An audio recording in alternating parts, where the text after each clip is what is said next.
Game Clique.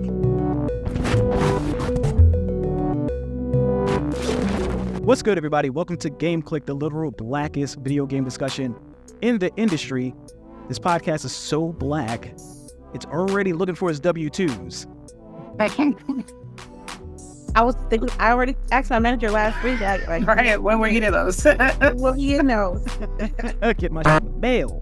Right. January 1st. I'm your boy, the CharmCityChamp. And normally I'm joined by D Duke Games. He couldn't be here. He's too busy, actually being with his family or whatever. Nerd. So I want to introduce all my guests. So here at Game Clique, we're really all about being positive, pumping everybody up, especially our esteemed guest here. So I'm going to start to my immediate right. The actual king of the Iron Fist. The biggest name in FGC in the world. Son, own it. Hinokaga. What's up, man? Maybe next year. 1 year off from that. But no. Thanks. I'm glad to be back as usual. Happy to be here to poke holes in your plans. Wow. That's what I'm here for. Poke holes in your plans, bro. Wow. My list is iron clad, so don't even worry. I'm not even scared. I'm not scared. So I'm going to introduce y'all both at the same time because a lot of your accolades are combined. Yeah. But representatives of the GWG Podcast, the work has been cited in Women of Xbox, PC Gamer, Sister Shooters. Yes, you did your I do homework. my homework. Right. Talk Right. LadyInfamous and LBoogie. What's up? All right. How are you? Good. Hello. Yeah. I'm ready. Hell yeah. So I'm excited. yeah, we normally do a lot of stuff before we get to the main topic. But Okay. this whole episode is going to be dedicated to nailing down this 2023 top 10 list of the year, our power rankings here at Game Clique. Before we get to that, though, I want to shout out a couple of those people that gave us some love on the last episode. Howdy Duddle. Our last episode, for y'all that don't know, we were focusing on video game music and its ties to black music and jazz and hip hop and stuff like that. So Howdy Duddle shouted us out. My favorite soundtrack from games would have to come from the N64 Ocarina of Time title screen, giving me goosebumps till this day. I would also give 007 pause screen a shout out. Man, hold up. So Yeah. I totally forgot how hard that thing bops until It does. Oh my God. Yeah. I think I played the remaster that came out. No, not it came out. The port came out on the Xbox. Mm-hmm. So for a little bit, I played it, and for a few times, I would just pause it and let it ride for 3 minutes, and then just continue playing. It's crazy. Who else? CBC Voter 620 just said great show. Thanks for the heads up. Oh man, I hate when people just use numbers and letters, so I don't know how to say this. So JM-EX 2LJ. Mad he didn't get the notification, but he said the show was dope. So thanks, JM. Appreciate you, brother. So yeah, let's just get to this. Let's get to this thing. So, like I said, throughout the year, we here at Game Clique like to keep track of hot games as they come out on our power rankings. We sub them in, sub them out as we see fit. We argue a little bit. I try to ignore everybody else. And now we're here. We're running out of time. We got to nail this thing down. And I called y'all in from the GWG Podcast to really help us out. I really appreciate y'all coming through again. Yeah. Please save Awesome. us Please save you. from Yeah. I don't know. tyrannical I don't know if you're rule gonna list. get a lot of agreement on this list. There's some I disagree with. Totally fit. Don't listen to him. I am a benevolent ruler. But Okay. I want this list to be as objectively correct as Okay. any of these lists could possibly be. So Right. everybody's opinion here matters. It counts. We explained earlier in the pre-show how this is going to work. So I'll read off the list the way it is. Then we'll kind of go round robin, calling out games that we don't think should be here. If one of us disagree, we kind of like have a formal debate about it. And then we, as a group, agree who's right or not. Okay. All right. So the current 2023 Game Clique Power Rankings, as they are now. Number 10, Hi-Fi Rush. 9, Mortal Kombat 1. 8, Street Fighter 6. 7, Starfield. I was just judging. 6, Resident Evil 4 Remake. 5, Super Mario Bros. Wonder. 4, Spider-Man 2. 3, Alan Wake 2. 2, Legends of Zelda, The Tears of the Kingdom. And 1, Baldur's Gate 3. Okay.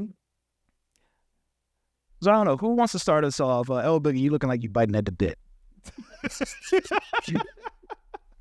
What on the list now do you think should get out of here?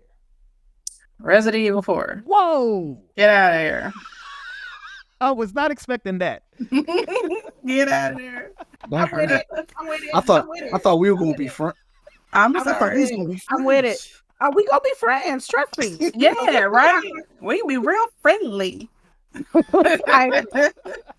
But yeah, I don't know. Yeah, remakes. Get out of here. All right. So we had a discussion about that, and I'm legit kind of with you on the. I don't think remakes should be on the list. Yeah. Because all right. So what happened earlier in the year is I wanted Resident Evil 4 remake on here. Duke, the usual co-host of the show, he wanted Dead Space remake on here.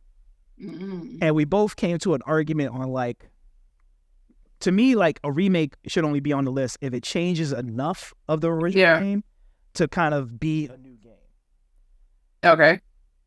And I kind of think Resident Evil 4 remake does that. So can I ask you, is the story different? In places they are. So one thing that the people hate about Resident Evil 4 is the Ashley parts. They suck. The Ashley stealth missions where you don't have any weapons, you just gotta dodge them. Yeah. A lot of those are gone. Besides that, no, the story has not changed. They're still like super campy. Right. Still, yeah. And I pretty much knew that before you answered. So that's why I asked, because like that to me sounds like this is the same game. We took out a few of the annoying parts and dressed up the pig. Jesus. They put lipstick on her. Yeah, I don't know. Don't put it in here. Don't like. There's at least 3 other games that could be there.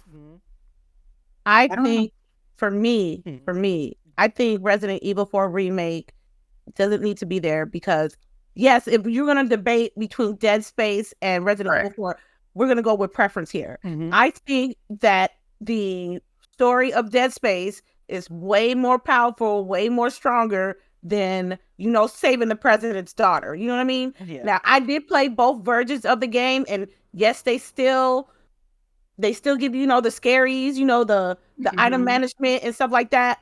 I just don't think it deserves to be on any, any list, any top list, because they just polished this up and took some Ashley stuff out, and that was about it. But, so I agree with Elbow. It's enough for me. It looked like I can see the steam coming on top of your head. It's okay. It's all right. Right. Mom. Yeah. It's a little argument together. He's trying to get his argument together. Yeah. He's like walking in the court, making sure his papers are together. It's attorney. I feel what you're saying. They took a game that, arguably for a lot of people are one of their favorite games of all time. Like if you ask maybe 100 people that really play a lot of games, they're going to say like Resident Evil might be somewhere in their top 10 of all time. And I don't know, I feel like, yes, they redid the game. Yes, the story is mostly the same. There's a couple of extra areas that they put in. they gave you some extra DLC that that you had to pay for, which I don't remember if you had to pay for the original or not, which that kind of hurt a lot of people. But I mean, overall, like we're going to be getting a lot of remakes from here on out. That's going to be making I know, up like because you guys keep buying them. True. There was no way I wasn't buying Resident Evil 4 remake. I don't know. I'm the person that's on GWG that like I don't do remakes. I don't buy them. The only game that I might buy the remake of is gonna be Black Flag. Yeah, I'm definitely copping that. That's probably gonna be the only one. But I'm like, because I want them to make new IPs. I want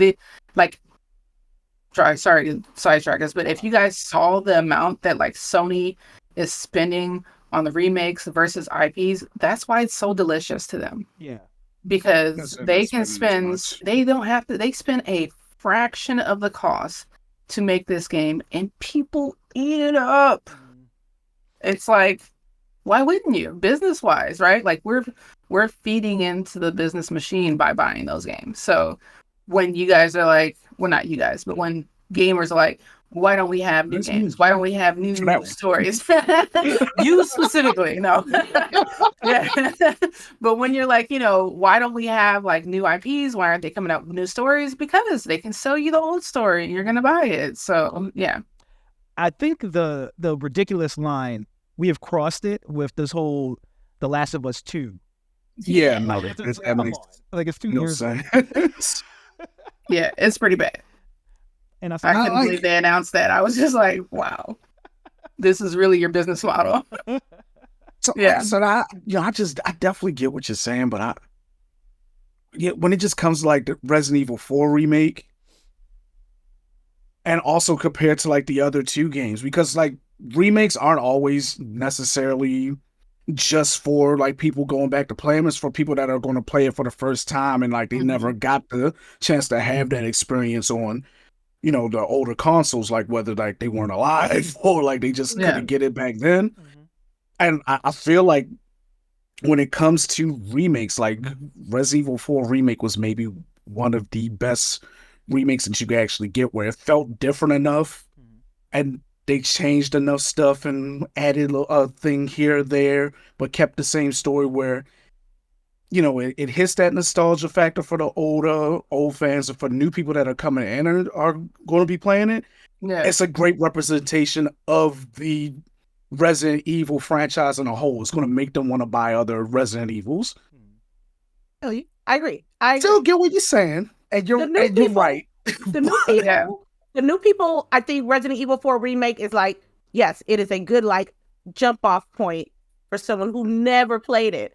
But I think all of us have played it at one point or another. And I think in your case, sir, I think you played more than the rest of us. Yeah, like they know that nostalgia is there, right? Like I feel like it's like the same thing with like these fast food companies, right? Like McDonald's last year brought back the like Happy Meal, right? And the Ghost Halloween, right? Like Happy Meal, right? And everybody went out and bought it, right? And it was just so mid. And like they know that. Like they know the nostalgia factor. So I'm just like, you guys are like feeding into this beast, right? Like, and it's gonna get bad where they're gonna be like, GTA, I think it's already GTA bad. remake. Yeah, right. Like the GTA remake, right? Like that was horrible, right? But so many people still bought it, and like once they have your money, that's it. It doesn't matter that card has been swiped. They don't care. Like it doesn't matter that you didn't like it, and they really don't even have to like fix the game, right? Because they have your money already. But what I was gonna say is that as far as Resident Evil 4, I get that there's like new players that are gonna play and all that stuff, but Resident Evil 4 was, tell me if I'm wrong, was still like a full price game. Right? Yeah. I want my kid to see the original Lion King. It's not $30 to go get it again. You know what I mean? Like I get that they like remastered it, but it's not a full price. And that's what I really hate too about these games, is that they remake them or whatever and they sell them at the same price as a brand new IP that just came out. Right. Yeah. And then what's the one? Final Fantasy, right? They chopped it up. So now they're giving it to you like piecemeal. So you have to pay more. You probably paying more than you paid to play the original in the back. I mean, in the back in the day. So with like the remake, right? Yeah. For the remake one, the one that they're like chopping up, and you get like little pieces and stuff. But I don't even think that they've come out with more than the extra piece than the first one, right? Like they had the integrate. The 3-disc in the original Final Fantasy. Yeah. So, but it was one price all together. You know what I mean? Yeah. They chopping it. They chopping it because Rebirth is coming up in a couple. See, like I feel like the same way with Final Fantasy VII with like Resident Evil 4. Like, well, not the same way because they didn't chop the story up, but like, yes, they chopped it up, but they made everything bigger. They made it where there's more stuff to actually explore. There's extra stuff that you are doing in Resident Evil 7 Remake that you weren't doing in the original Resident Evil 7. And like, it's a long enough, actually, to be perfectly honest, this is like a theory thing that I've been getting into. I don't think like it's the same game either, even though it's called Remake. I don't think it's a remake. I think that's part of the actual title because I think they're doing something completely different with the story that we're going to find out like once we get Rebirth. But like I said, that's theory crafting. Like I could go down a whole list with that. But like looking at it at the same way, just that first game of Resident Evil 4 Remake, I just think they actually did put enough work into those games where you would kind of consider, not saying that like it's a new IP or anything like that, but it's enough work that they put into it where it does feel like a brand new game. It just has the same story. Yeah. So far. And I will say, like, I'm currently playing through it again because I'm crazy, but I'm playing through it again on PSVR 2.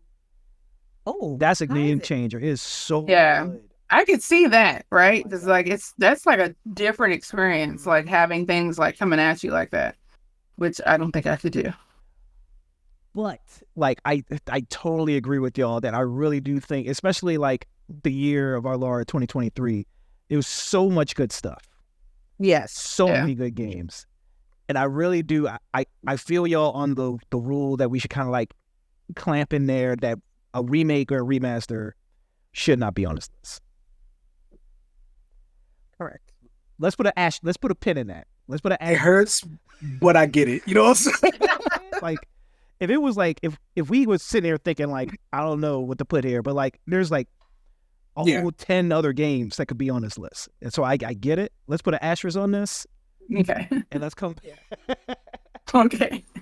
It's all right. I'm marking RE4 for now. Yes. All right. LBoogie, you gave us your hole you poked. Yeah, I'm sorry. That's like that's my thing. Remakes. Sorry. Lady, what you got? Which one I want out? Mm-hmm. Oh, easy. Spider-Man 2. Oh, what? You haven't played that yet, though. This is the thing. This is a personal opinion.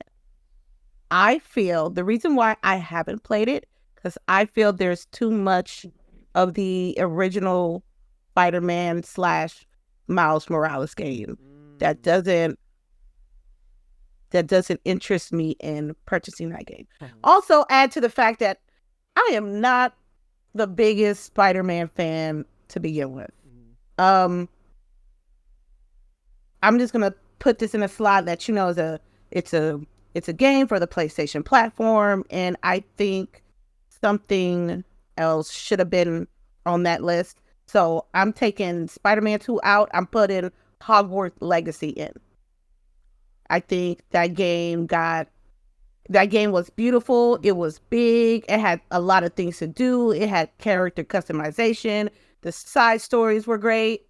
And the black people look amazing. Like I was gonna ask for mine because that would have been like I was gonna ask for mine. Like Resident Evil 4 would have been out and Hogwarts Legacy would have been in for me because like they did an amazing job with the black people and like we were like not just background characters. Like we were in there as part of the story, part of guiding this person. Like they even talked about like the school in Africa, the magic school, which led you to feel like, well, maybe they'll do a story about that one day, right? So I agree, lady. Hogwarts Legacy should be somewhere. Spider-Man 2. Oh, I get beat up for it all the time, but I'm sticking to my guns. I'm sticking to my guns. I played it and finished it. So any other year, that thing would be like the game of the year. Oh yeah, for sure, right? But it wasn't this I year, thought it was gonna win for sure. Just because it was the Keeleys. Like I knew it was gonna happen. I did not. I was rooting no Spider-Man for Game of the Year. I just think it was just too much heat out there, and that deserves to get it.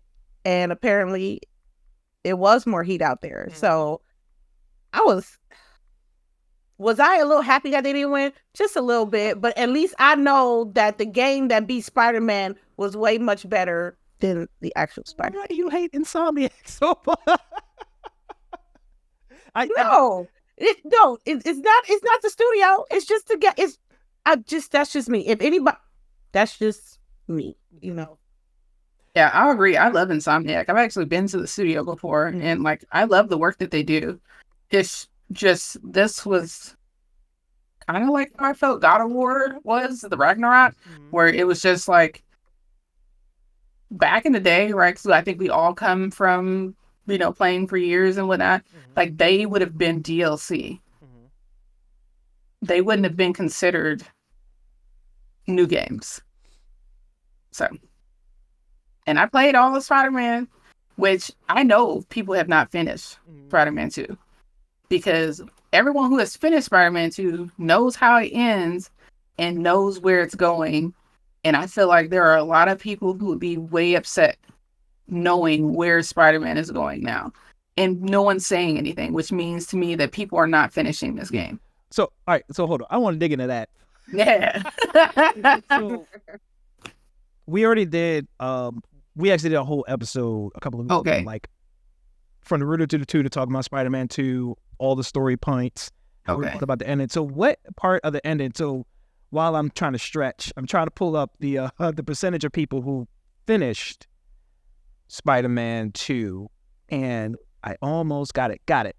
Only 60% of the people who played Spider-Man beat Spider-Man. Oh, that's more than I would think, but then the sales of Spider-Man 2 weren't really up to snuff either. They weren't as much as the original Spider-Man. But, I mean, are we able to say what happened? I don't know. Yeah, I'll pull up a spoiler warning now for Spider-Man 2. If you haven't, Yeah. in Spider-Man 2, there you go.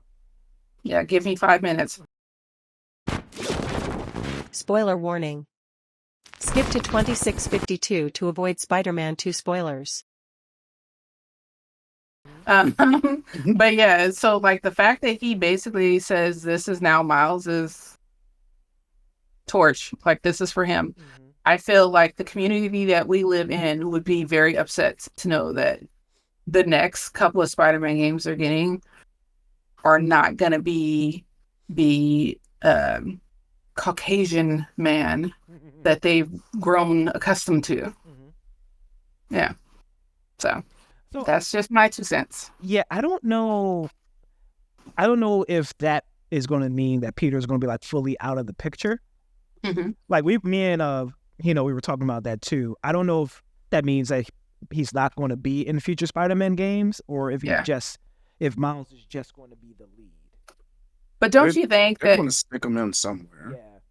Yeah. And that's also very condescending, right?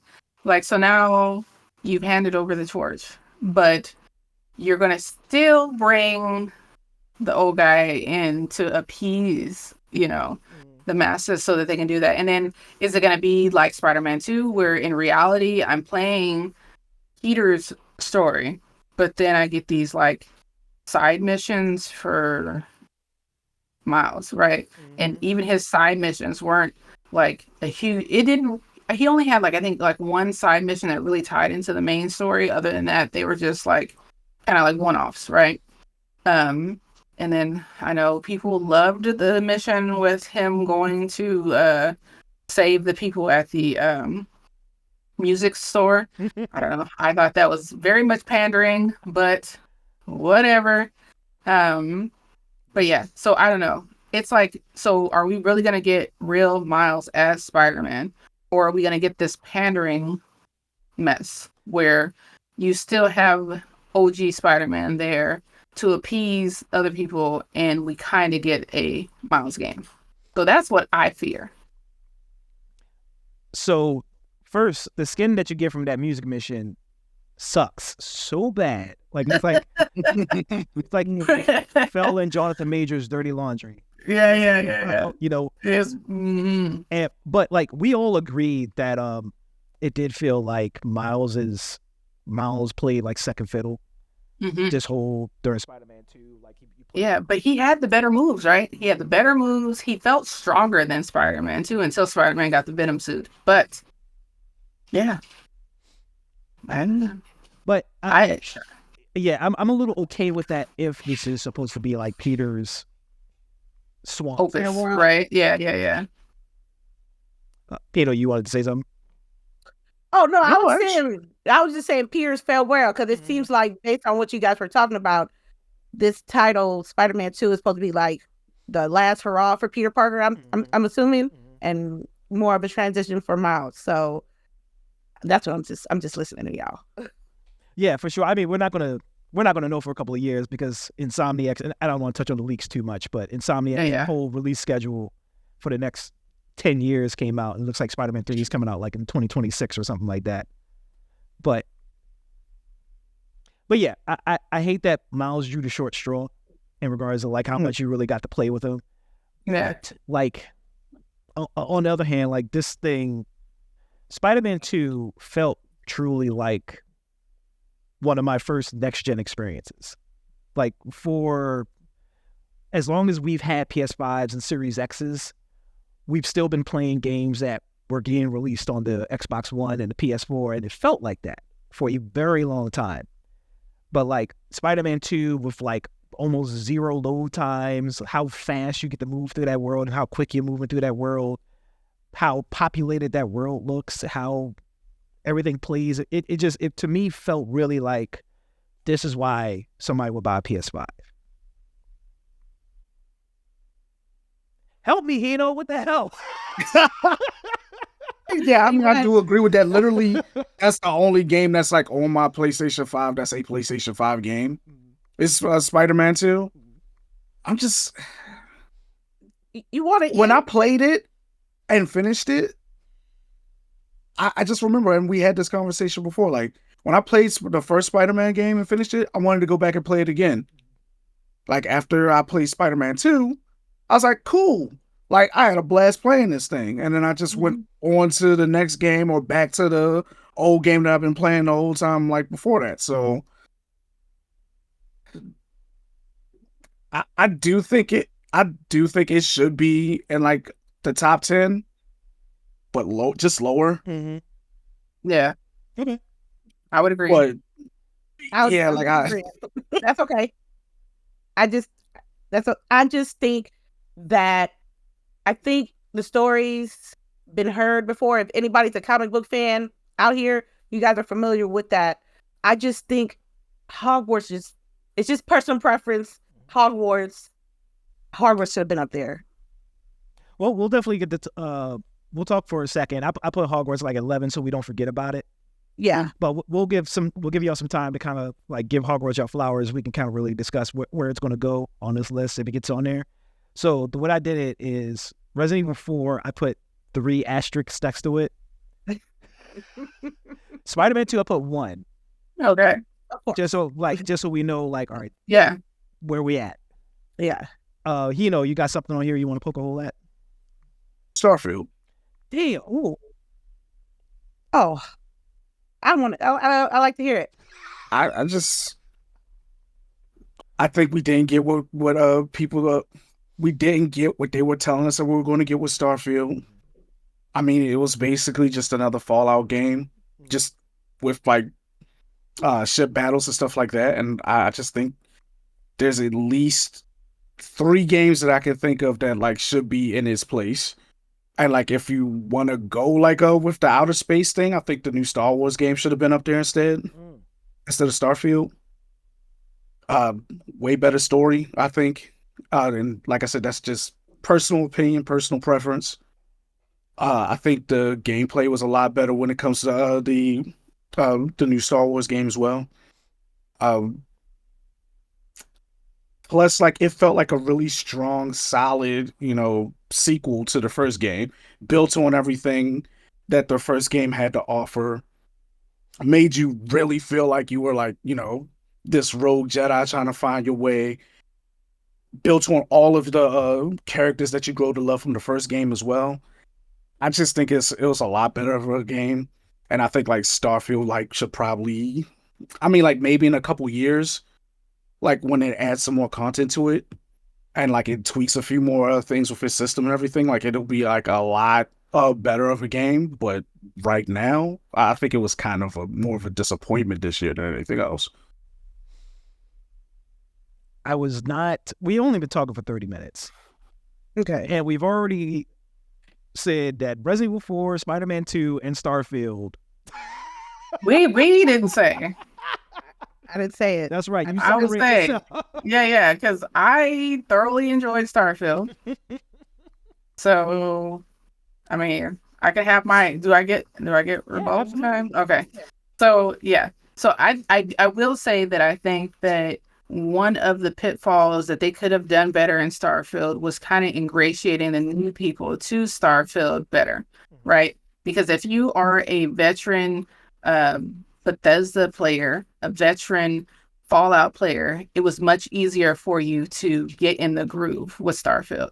Now, they have a main story and then 3 faction storylines for you to do. There's a ton of stuff for you to do in that game. You can spend over 100 hours in that game, but it's up to you how you do it. It's not linear. It's not forcing you in a certain direction. So for a lot of people who are used to that type of game style where it's very linear, or you have a certain path and you have to take this path, because even with Cyberpunk, they tried to act like it was very like open, but you could literally tell somebody, no, I'm not going to meet you at 7. And they're like, all right, so I'll see you at 7. Cool. So it's different, right? So I can get that gripe, but first, like I said, if you are a veteran Bethesda player, it was a great game. Like, and to reduce it to just a Fallout copy, I think does it injustice, because it would be as if we had like 100 Fallouts in one, because you can go to all these different planets and each planet is like its own Fallout. Like it has its own area for you to go to, its own, story essentially at that planet. I think that people have allowed media to influence their thought, because I did see a lot of media that would say, oh, you go to the planet, but you only have a certain amount of posts there that you can go to and whatnot. But you land on that planet, Charm, and it's going to be laid out one way. Lady lands on that planet, it's going to be laid out another way. I land on that planet, it's going to be laid out a completely different way. So we can all be on the same planet, and you go north, I go south, he goes west. We're all going to different places. So it's not exactly the same. Even if you look at the guides, the guide will tell you, this is the type of building you're looking for, but they can't give you directions because wherever you land, it's going to be totally different. So I think they did some ingenious things with that, right? Because what other game have you gone to where the layout is so different like that the world is literally being written when you land, So for me, as someone who works in IT, I think that was like a technical marvel there. And there are games that have done some great technical leaps, or or doing some cool things. But I don't believe that Starfield does not deserve to be on the list. And in fact, I think it should be where Spider-Man 2 is. But to a sense, I was thinking maybe Starfield, but a little bit lower. Mm-hmm. Because as I see here, I would say, yeah, I think maybe just like one spot lower, because I'm hella biased. I love me some Bethesda. I done played the Fallouts. I done played all of the Fallouts. My favorite game. And Wolfenstein, like they brought in a ton of aspects from Wolfenstein, like gameplay. Yeah. I think with Bethesda being an Xbox Studio game, it really like deterred some people to actually get the game because it's from Xbox Studios. That's theirs. You know what I mean? And throughout that year was, the court case, the ABK Blizzard deal was coming out, and you had Starfield like in the wings and stuff like that. And everybody was talking about Starfield every day. And the people who are like not multi-console owners or PC owners like that, they were really being hella negative. And I'm like, for someone who loves these type of games, I'm like, just give it a chance. You definitely gonna get your money's worth, at least. At least. Yeah. I feel like you getting your money's worth with Starfield versus, other titles on this list. I think for the new people, I think it was a little, what's that word I'm looking for? Overwhelming. Oh yeah, I can see that too. They could be like, okay, I got a couple of missions here. I'm like half a fashion here. And then everything is just piled on you. Side missions. Yeah. Building your own, your own places. Base and all that, yeah.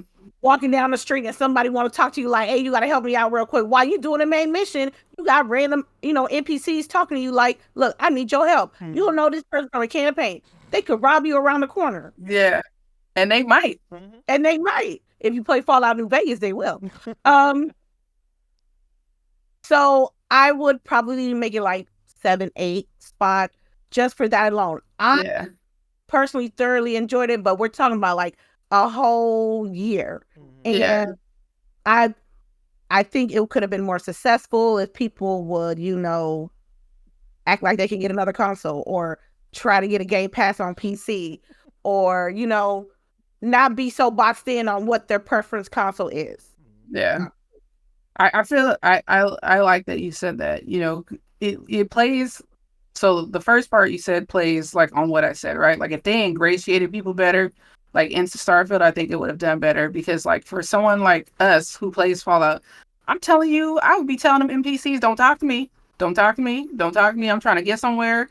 Because as soon as they start talking, you get another side quest. So I can see how someone could get really overwhelmed and be like, I don't like this. So I think they could have done a better job there. And I will say too, though, like, just listening to y'all talk about like Starfield and you saying like you guys have a long history with Bethesda games. Yeah. Like, personally, but Bethesda games for me are like, they've always been like hit or miss. Like I love Fallout 3. I love New Vegas. 4, I was kind of like, like maybe I was getting tired with it around then. We'll keep it a buck. It was alright, but that was my favorite one. And I don't know, like it just to me like the time that I spent with Starfield, it just felt like a bigger Fallout 4. Yeah, like it didn't really feel that much different from it. But and then I said, I'm gonna go play my other stuff and I'll come back to it a little bit later. And then I'm talking to friends of mine who are also like big Bethesda people and like love the game too. And like one of their biggest fans was just like, like I'm not feeling Starfield. He's like, yo, don't come back to it. And I'm like, I probably will later, like when I have like more time.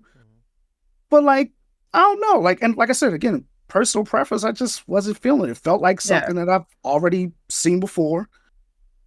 Also, to be perfectly honest, like if I wanted to get that experience, like I would actually probably try Star Citizen instead, because Star Citizen, even though it's still an alpha, is just as big and like can be just as exciting too. So why is it that you would rather try Star Citizen than give Starfield a chance? I guess, and then Two, when I hear you say like It felt like it something seems different.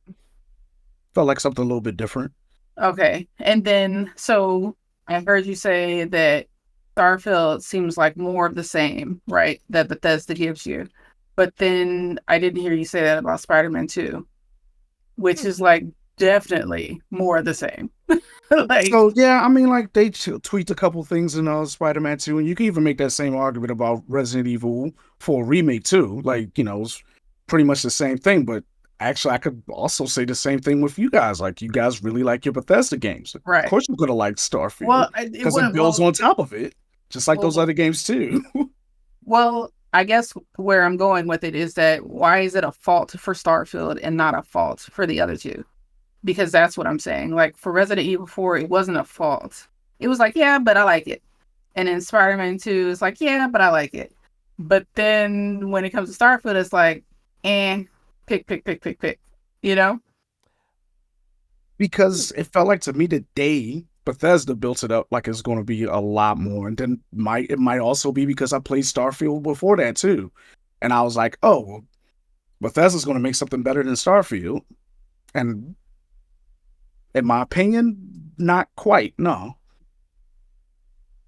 So if I could piggyback off of what you're saying, I think the key difference is that with Spider-Man 2 specifically, Spider-Man 2, for all intents and purposes, we can say is like Spider-Man 1.5, 1.8. It's what they did in Spider-Man 1, bigger, better, faster, blah, blah, blah, blah. I think the difference is a lot of the things that Starfield does, that a lot of the Bethesda games from before it did, was things that people complained about. And I think it's namely, and this is not a big thing, but I think it's a sign of the trend, is the conversation system that Bethesda always uses. Mm-hmm. The whole awkward, like, so you got it right. Yeah. But then it's like, so let me add to this, right? So with Assassin's Creed, mm-hmm. right? They have started to bring in other aspects from other Ubisoft games, right? And it's made it better, right? But with Starfield, I feel like, and I know I'm just gonna say it because I know we're getting there. Mm-hmm. It's the Xbox tax. It is. There is a perception that comes with Xbox, and it's very similar to the perception that people have with Apple, right? And it's like inherently, if it's Xbox, then it's not as good. It's not as on the same level. Because I feel like if this game was a Bethesda game without Xbox holding, the reins at the top, that it wouldn't have gotten as much hate. It wouldn't have gotten as much scrutiny. I think with like a lot of people, that is true. Mm-hmm. Like if you could play it on everything, like like a lot more people would have been happy about it, and there would have been a lot less complaining. I don't think it would have changed the opinion of it for me, because I would have still, because I was excited about Starfield when I first saw it. I was like, oh, like we get to go into space. This is gonna be dope, right? And also we got, but yeah, like I said, like and again, like my opinion could change like once I do go back to and put more time into it. Yeah. But I mean, like, yeah, like everything you said, it was just like, oh, like, like we had the 3 factions. We also had the factions in New Vegas. Yeah. And like you had missions for that, and that changed your story. Right. Not a lot, but some. Right. And then, yeah, like, touchdown on every planet is a different planet. Like, like that's definitely something that I would say is like really cool, but at the same time, it's just like, well, yeah, it's just another Fallout. Like I said, this is me, and this is how I felt about the game, and I guess it's because I don't have a bias for it. And I'll say it, like I have a bias for like Spider-Man 2 and Resident Evil 4. Like, no, I appreciate you saying it, right? Because people don't, like, people won't say like just say like your preference is this, so I like this better. Like I don't understand why people don't say that, so I appreciate that. And don't get me wrong, I don't think it's a bad I don't think it's a bad game, and let me rephrase it because I said it one way at the beginning. Like I said, I think it disappointed everybody. I think it just disappointed me. Yeah. Okay. Personally, I'll say that. I think it disappointed some people, but not you. But I think some people had very conflated views of what they were supposed to be getting. I will say, and let me jump in here.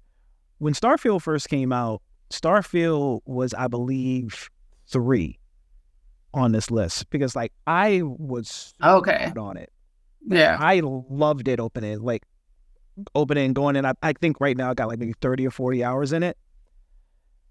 And with me, it's like when Starfield is cooking, it is hot. It is like something I've never played before. The things that it does right, it does phenomenal. But the things that it does wrong, it's like a little inexcusable. Yeah, I can see that because it's like a damn if you do, damn if you don't, right? Mm-hmm. Like it's like we didn't like this when you did it in Fallout, so like why are you still doing it? Right. Yeah. And then like even the traversal system where if you want to go to a new planet, you have to open up that menu and you have to get into that becomes a chore. Yeah, because they like I said, one of the things that they didn't do well was like, some of those things, like ingratiating the people and then telling people that like this is an easier way to get to this area. Mm-hmm. Because like I found that you can get to the missions like a shortcut way, but it wasn't like handed to you, right? Like they didn't say like you could do this. It was like you had to do this 3-step thing, and if you never learned the shortcut, then you were always doing this 3-step thing. And then I can understand it would be like, why do I have to do this extra step every time? Yeah, so I can see that they should have done a better job there. But from a tech aspect, like that physics engine, and I wish it was a way for them to have displayed it more obvious in the gameplay, but like the physics engine that they use was like out of this world. Like that is on par with what I said about Spider-Man 2, where it's almost a true next-gen experience, where I've seen someone like a modder go into Starfield and just like for shits and giggles, they created like 300 potatoes. Yeah. You seen that one? And it kind of just dropped it to see how they would react, and it showed how realistic the physics engine was. Yeah. And I think because I like tech, right? And like I said, I work in the tech world, that part really astonished me. Like, because I know the work that went in to get something to do that. Like, I feel like people who, and I hate the way this sounds, but people who just play games and don't really know the technicalities, they don't get to appreciate some of that stuff, right? Like, just like people who are in the industry of movies, right? They get to appreciate movies differently because they know the work that went into like making a scene like that, right? Like if you saw Blue Eye Samurai, this on the what's the name on Netflix? Like the work that had to go into making the one episode, The Bride and the Shogun and the Bride, that was like a technical marvel to me because they made that fight scene look so fluid and real. Like you felt like it wasn't a cartoon. You weren't watching an animation. You were watching someone fight, So yeah, my thing with Starfield is that I appreciate the technicality, the like you said, the physics engine. I hope that other people get to use things like that, right? Like, I hope that gets to spread out into the industry because you can do some crazy stuff. Sorry, I keep interjecting. No, you couldn't. This is what. That's why we blocked this whole time out. This is what this is. Yeah. We're going to give these games their love letters. I'm going to just put one asterisk next to Starfield. Okay. Hino's probably going to hate me. It hurts. No.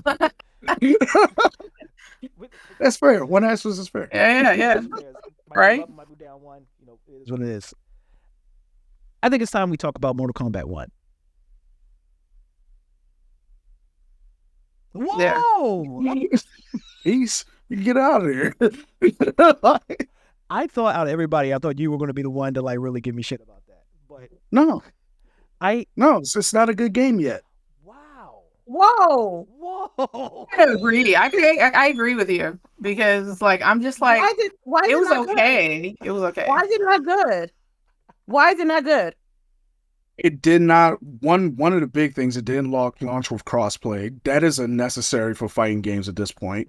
Like if you're not launching with crossplay so everybody can play each other, terrible. Some of the small things that people have been complaining about with Mortal Kombat's netcode for years is still there.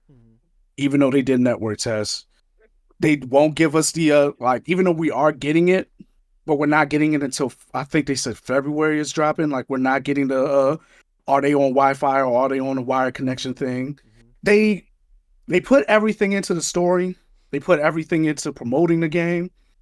The story is well, you can form your own opinions on the story.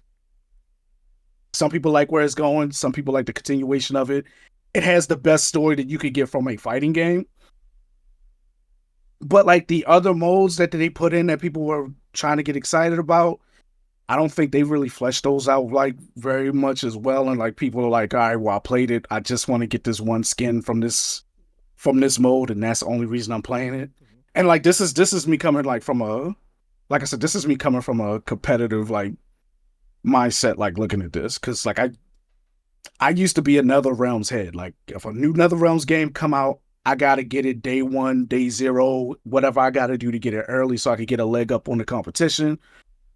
And yeah, like I only thing like they really did that I think like is innovative, which really isn't innovative because Arc Systems did it first, is put like a tag mechanic in it. And it's not really even a tag mechanic, it's an assist.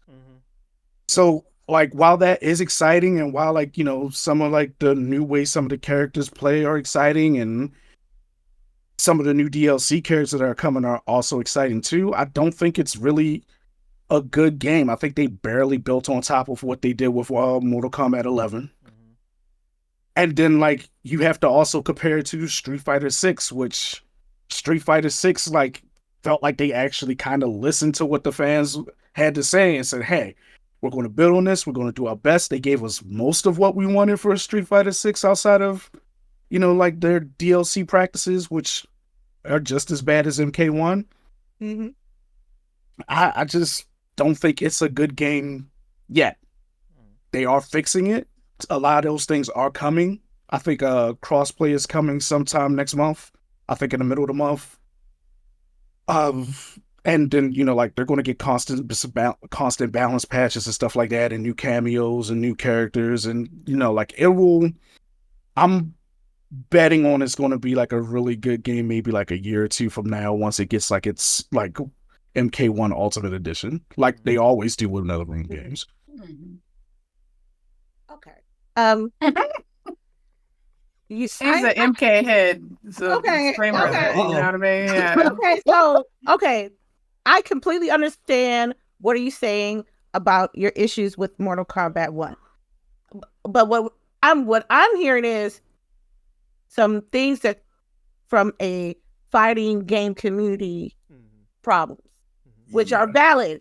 They're valid. You don't want to, if we talking about money on the wood and you talking about like competitive Mortal Kombat, yes, there are some problems there. You can't have that. Knowing you have the Street Fighters and the Tekkens and the King of Fighters, you have to make sure you accommodate your community as far as competitive fighting. And it's big, and it's people invest a lot of time and a lot of money going in the labs trying to fight with their main just to, you know, get disconnected by someone from Wi-Fi. I can understand that. As far as the story, I enjoyed it. I think it was good. I think they had more money, more budget from the last title. They added some writers. Now we gonna talk about one of those characters, Megan Fox character in that game. Her voice acting was horrible. Yeah, it's like somebody that did voice acting for the first time. No, they read it. She was reading her script. She's a horrible actress. That's why. Like, she's a pretty face. Like, I can understand that, but she's a horrible. We were talking about this in a group chat a couple of days ago. Yeah. It was just like, how's she getting this game? Right? Yes. I don't want to say, but somebody hooked her up because I was like, some voice actors were doing it like they rent was due 12 o'clock at midnight. When it came to her chapter, her area of the story, it was very mellow. It was like no enthusiasm. Like, I don't know, you from the netherworld, you sound like you in the studio. So, but as far as the story, it's giving me real like Avenger-esque multi-world, aspect of the story. With someone who used to play in the arcades with Mortal Kombat and how it was before, can appreciate the growth as far as telling a story with Mortal Kombat. Now, I will say, just my bad, we're just real fast. Yeah, I will say, there's things about the story that I'm like, why'd you do that? But it is like, the same quality of story that we've been getting from NetherRealms games like since Mortal Kombat 9, which is great because like they just keep building on it, especially like the very end of Mortal Kombat 1. Like, no matter what, I think that was crazy. That was I enjoyed it. I was like, oh, there was like, hey, we about to do this thing, pick your fighter. I'm like, bets. That was amazing. That piece was, I'm like, okay, I see what they're doing here. It's something completely different from the other titles. I'm good with that. And I know it's so off of the strength of the story. Yeah, I do. I just got nitpicks with it because I know you got them sticks. I know you got them sticks. You got them sticks. You want with the story anyway. But I think it was like good. That other mode, Invasion, that turn-based game mode that they had. I only played like one chapter of that. It was like, yeah. I know. I understand the multipliers and the amplifiers and stuff of, you'll get like a bomb every time here, or you just get a bam here and a bam here. I will agree with you that it was not a tag. It was not a tag. It was not a. It was an assist. It was, I'm a tag. I'm a pop you and I'm gonna go back to the corner. Which, like, when I think of tag, I'm thinking Tekken tag. I'm tagging you out. I know, I'm bringing my place in. And I'm tagging you back, tagging the next person, and I'm gonna pop you again. That's a tag. You know what I mean? So they probably, didn't do well on the wording of that. But as I see on my list, I'm cool with it being on 9. And that's just, I'm cool with it. I played the story. This is what I did. I got the game. I installed it. I played the story. I did a little bit of online. I did a little bit of towers. I did one invasion mission round at the mansion, and I stopped playing because I know that I'm not a fighter, but I love the series. I love Mortal Kombat, and just for the story alone, I'm just gonna cop it. So I'm cool where it's at this moment. For me, like for fighting games, especially like here, we always defer to like people like Hino who like they got their finger on the pulse in what the fighting game community, the FGC, really want. Yeah. I think this year, in a year that we got a game like Street Fighter VI that just delivered so much content, like it had the World Tour, it had the online system with the lobbies and everything you can do in the online lobby, the arcade, the kind of creative fighter mode that's like super detailed. Like, don't get me wrong, they just took that from other games too, but But they did it better. I think they just executed it. Yeah, they executed it just a little bit better. Yeah, it's kind of interesting that you say that too, that like, I guess you defer, right? So, but you have 2 fighting games here. And it almost seems like your fighting game person doesn't even want this on the list. Exactly. That's all. Yeah, MK. And like, I think some other things deserve to be there. Yeah, like I was gonna say, I noticed that Diablo 4 isn't on the list. Oh, we'll talk about that. Yeah, that's a hot subject. I got something. Yeah. All right, I'm ready. It sounds like we're all good. This is like the first thing where you like all kind of are. Yeah, I think so. All right, MK1, gone. Get out of here. So right now, the way it stands, we haven't moved any positions or like suggested any new games yet. But right now, 10 is Hogwarts Legacy, just because I had it at 11. 9 is Hi-Fi Rush. 8 is Street Fighter VI. 7 Starfield. 6 Resident Evil 4. 5 Super Mario Brothers Wonder. 4 Spider-Man 2. 3 Alan Wake 2. 2 Legend of Zelda Tears of the Kingdom. 1 Baldur's Gate 3. I'm judging by facial expressions. I like let me ask a question to everybody, just real fast. Yeah. About Mario, and I swear to Do we God. do we feel like Baldur's Gate 3 is just bulletproof at this point? It doesn't necessarily have to be my number one, but it definitely deserves to be up there because I would, for a genre of game that I probably would never touch, I thoroughly enjoyed the gameplay that I did get out of it. It was a lot of a learning curve, but I am learning more to be okay with knowing that I'll have to do some research on games because I am starting to play more outside of like my normal genre. Like Lady got me to play Elden Ring. I do not play Souls games, but Elden Ring was very much a different take on a Souls type game. And I very much enjoyed it. And I like went in deep and like watched videos and stuff like that. And I had to do the same thing with Baldur's Gate. So I agree it should be in the top 10, but I don't necessarily have to have it as number one. Okay.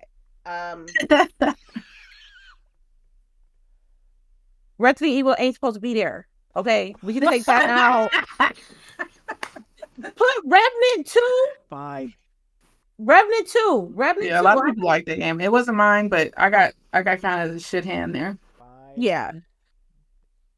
It's a remake. It's a remake. Thank you. I agree. It's gone. It is. I just love how Lady, like, you got this thing with like, I'm about to wreck everybody's shit. Let's go. Yeah. If I might throw a little wrench in there, I'm thinking Diablo 4 was great. Mm-hmm. It was great. Mm-hmm. I think Season 1 was trash. I will acknowledge. Yes. Yeah. I will. Season 2 got me back though. I'm in there every night playing again. I have all you guys played Diablo 4? So yeah. I played when it first launched, and just like Boog insinuated, like I got in there for a little bit for that first season, and it didn't get the hooks in me like that normally does. Yeah, like I played through the story. I started like I guess it was season 1, like when you had to make your new character, because this was like my first time trying to take a Diablo game like seriously. Like I would always like play them because it would, come with like the system when you get it a lot of times. But this is the first time I wanted to try to take it seriously, and I was playing it, and I just stopped playing it. I just, I don't know, like I was having fun one day, and then one day I was just kind of like, It was collecting. I'm sorry. It was collecting things around the world to bring it back to the tree to get some loot that was less valuable than what you had on. That's what happened to me. So it felt almost Destiny grindish. So that just let me stop playing. Yeah, I got bad there. And I stopped playing too. But the new season, if you haven't played it, they fixed all that. Like every time I go to the tree, I got new hats waiting for me at the tree. And they've made the system a lot better as far as like how you progress through the story and stuff. So I think they got spanked on the bottom with season 1, and everybody gave them, their 1-4, and they were like, all right, can't do that shit no more. So they've kind of redeemed themselves for me. But if you haven't gotten back into it, I can see why you still have like a little bit of the salty taste, So with me, one of the things that I had a problem with Diablo 4, and this, I do own that this is like a personal thing. I'm not a big battle pass dude. Like I really don't like the pressure that like, the battle pass kind of puts people to continue to grind and play nonstop. And not saying that Diablo 4 has a literal battle pass, but the whole, at the end of the season, you're going to lose your load. You're going to lose this character. You got to kind of like that kind of really, when I heard that that's how they're going to do it, really turned me off. It turned me off at first too, like heavily, right? So I'm like, I'm not even at 100 with this person, and you're telling me that next week I have to start a new person, and then it really wasn't like like the way that you should have been able to level up wasn't leveling you up like it should have. So then that very much deterred me from playing it. Like I said, they fixed that. And then one of the things about me is I'm trying to understand, okay, I'm getting into a genre that I don't normally play. How does this normally happen? And people who I've talked to, like Gembox360, who writes for Windows Central, she was like, yo, this happens all the time. This is how Diablo is. Like, this is literally how Diablo has been for a long time. Like, you always create a new character at the new season.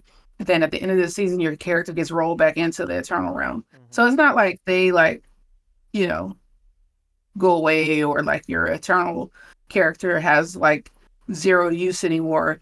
It's just, and when you think of it, the technical aspect, you have a new technical aspect that's coming, that's being introduced into the game. So you create a new character to be able to do the new thing. Look, I don't really like it, but that's how the game works. It's one of those things. If you're going to play Diablo, that's how Diablo works. Yeah, right, quiet.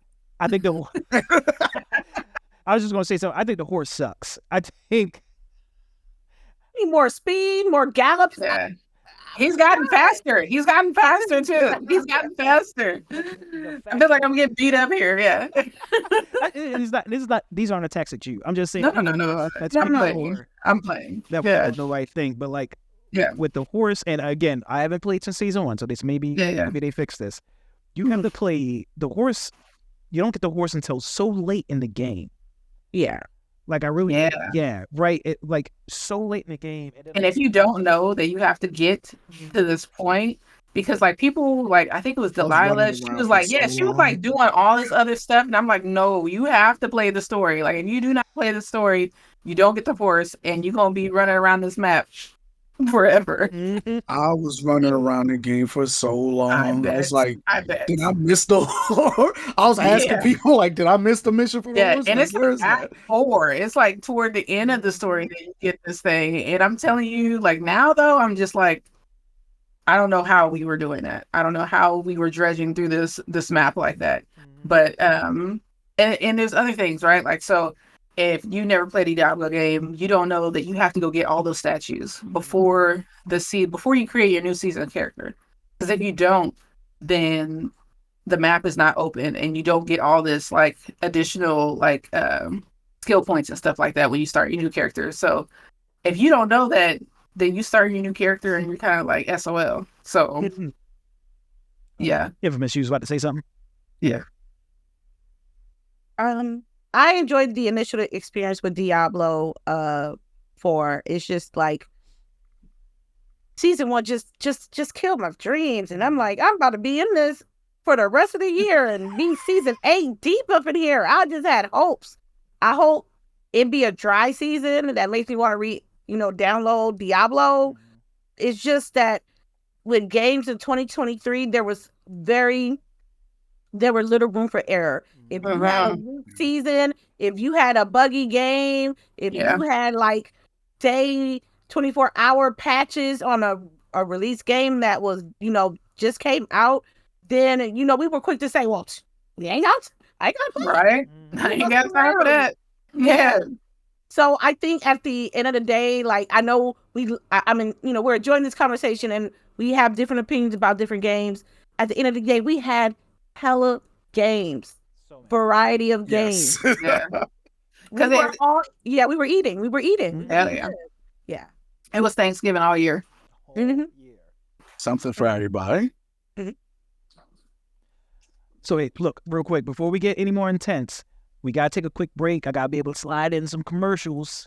Okay. Got to get paid. But first, I got to show love to the host network that hosts exclusively the full video episodes of Game Clique Power Media. Black Power Media is a Black radical independent media project who seeks to challenge the narrative about Black politics and the Black condition. With shows like Game Clique, I Mix What I Like, Remix Morning Show, and other future programming, they deliver the news and information their community needs to break through today's mainstream propaganda machine. So be sure to drop a sub and a like at youtube.com/Black Power Media.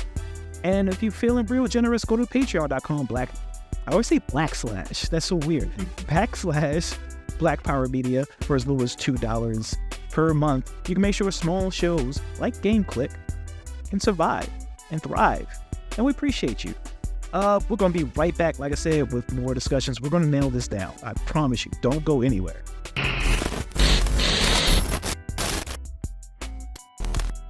What's good, everybody? Welcome back to Game Clique. Again, I'm the boy, the CharmCityChamp. I'm joined here by Hinokaga, LadyInfamous, LBoogie from GWG Podcast, and we're here finalizing Game Clique's objectively correct, after today, 2023 Power Rankings, the top 10 games of the year. Now, I feel like we got the ones that need to get off the list. Resident Evil 4 had to go. Mortal Kombat 1, we're going to pour one out for it. It had to go. So now let's talk about the games that need to take their place. What's missing? Okay, so we already added back or added Hogwarts, right? Like it's in there. Yeah, Hogwarts is 10 now, right? Okay. Well, right now, 9 because we also got rid of RE4. Oh, yeah. Okay. So, right now, So Hogwarts in there, yeah. Okay. I don't know. We had that huge conversation with Diablo, but I've been in a lot of hours with Diablo this year. So I don't know. What do you guys thinking goes there? I'm gonna throw out a AAA title. I think Final Fantasy 16 should go in. How do we all feel about that? And I'm gonna say, hear me out after y'all say it. No. Go ahead. I want to hear you out. Right. Let's hear you out first. I think it was really crazy of them to change up the format of like the traditional Final Fantasy games, which like they've been slowly changing over the years anyway. But to go full action and say, yeah, like this is your Final Fantasy now, like, and for them to, I feel like they pulled it off. Like the RPG aspects, like there's still like fetch quests and stuff like that in it, which, you know, like I think some people like do find those like repetitive.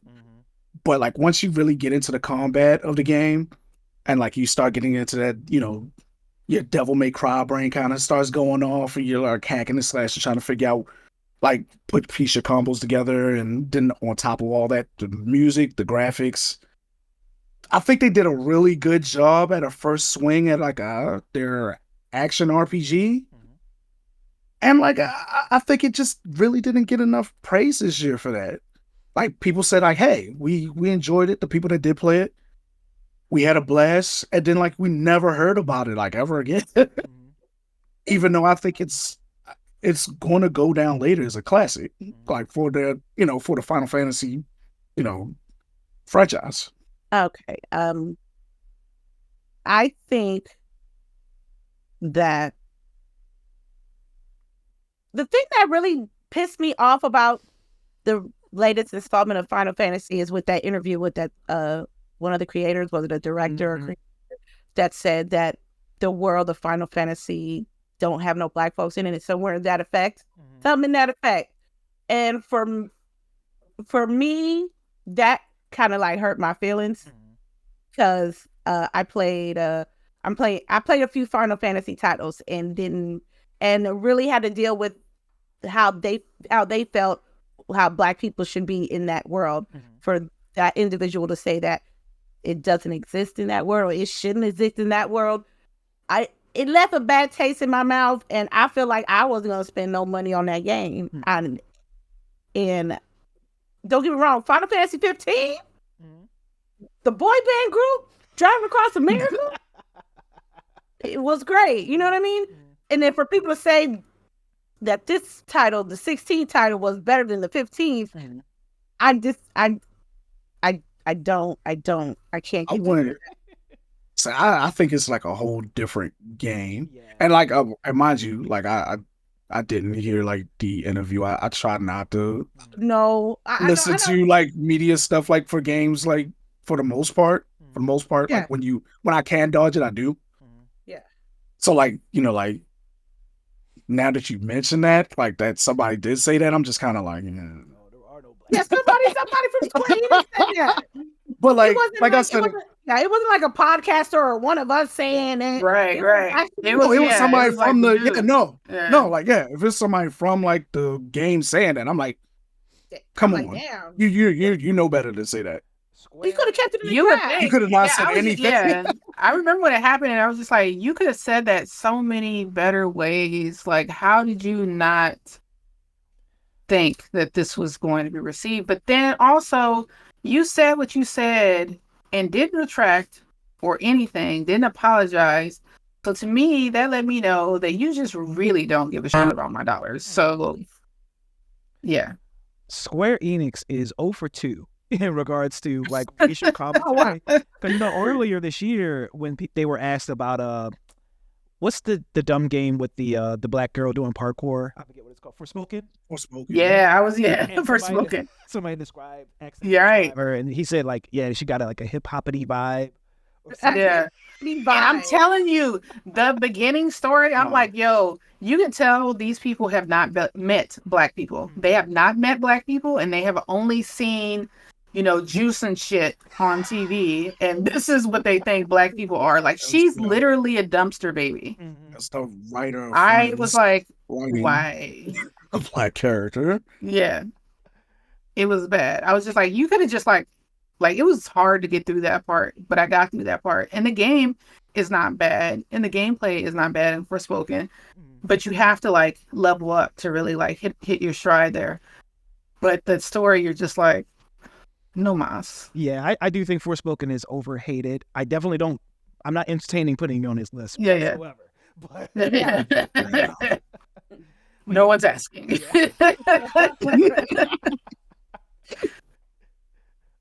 But yeah, I do think you got clowned a little too much. But Yeah, I agree. So wasn't as bad. only as thing made it out to be. only thing I'll say about 16 is like I said, like I said, comments aside, I think it was a really good swing at what they're trying to do next. And it makes me excited to see what they might be doing next if they could keep their mouth shut. So, Then they need to be the 16 need to be like 10. The bottom of the list. The absolute bottom of the list. Yeah. if we had, so I mean, what did I drop? right now we don't even have 10 games on the list. So right now, I'll put Final Fantasy 16 at 10. And then We could just put a star by that and we could think about it for later. And then so Because again, I didn't know. I know. did not pay attention to those comments, and now that I know that, I'm just kind of like, all right, wait a minute. Nah. He's probably over there typing like, let me look this shit up. Yeah. it's weird over there in Japan. I get it. So Yeah. They Ain't can that do weird. better. They got the internet. Get some consultants.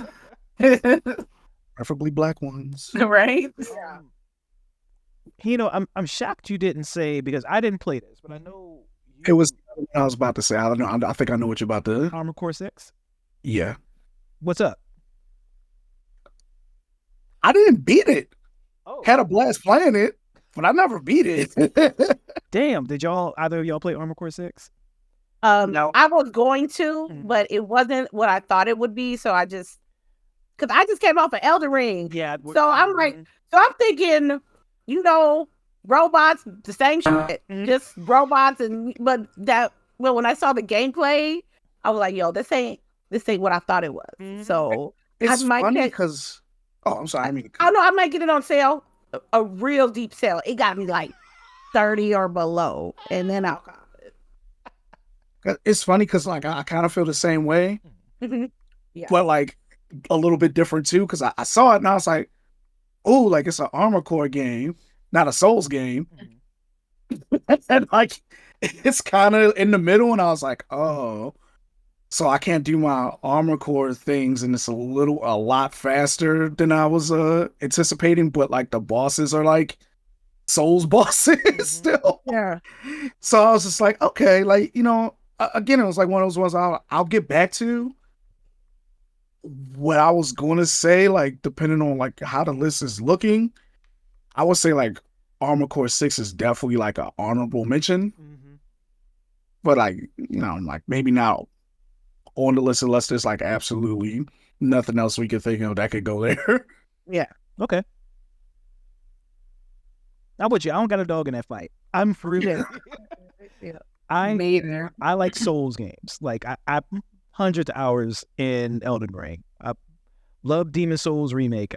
All of that stuff. And just from name, I've never played any of the other Armored Core games, but just off the from name, I was about to cop it, and then I realized that like you ain't rolling in the barrels. You're not like doing any of that dumb shit I really like in the Souls games. So yeah, I can't speak on it. So relying 100% on you. If you're saying it doesn't deserve to be here, it's not here. I gotta hear like what other games we want to put there, but like for right now, yeah, like I definitely think it's I think it's an honorable mention for now.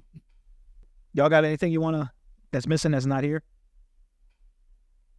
I'm actually, it's wild because 10 is a lot. 10 is a lot of games, and I'm finding a hard time finding games that are outside of the list that we already have there that I'd want to add. So I brought up some in passing. It sounds like we kind of agree we're not really going to like ruffle the feathers by trying to squeeze them on here. It sounds like, well, we already said no remakes, so I'm taking Dead Space remake out of here. Taking Metroid Prime remaster out of here.